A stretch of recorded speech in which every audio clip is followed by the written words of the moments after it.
আসসালামু আলাইকুম আরহামতুল্লাহি আবরাকাত। সম্মানিত দর্শক, যে যেখান থেকে ভিডিও দেখছেন সকলকে পবিত্র মাহে রমাদানের শুভেচ্ছা ও অভিনন্দন। কেউ যদি নামাজ না পড়ে তার রোজা কি হবে? এই প্রশ্নটি অনেকের থেকেই করতে শোনা যায়।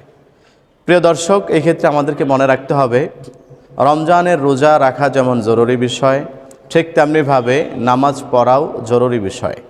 রোজা একটি ভিন্ন আমল, নামাজ একটি ভিন্ন আমল। রোজা বলা হয় সুবহে সাদেক থেকে নিয়ে শুরু করে সূর্য ডোবা পর্যন্ত খাবার, পানীয় পান এবং স্ত্রী সঙ্গম থেকে বিরত থাকা।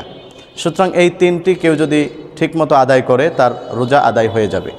পক্ষান্তরে নামাজের যে বিষয়, এটা তো সবচেয়ে গুরুত্বপূর্ণ ইবাদত, সবচেয়ে গুরুত্বপূর্ণ আমল, যে ব্যাপারে নবীজি বলেছেন আউয়ালু মা ইউহাসাবু বিহিল আবদু ইয়াউমাল কিয়ামাতিস সালাহ, কিয়ামতের দিন সর্বপ্রথম নামাজের হিসাব হবে।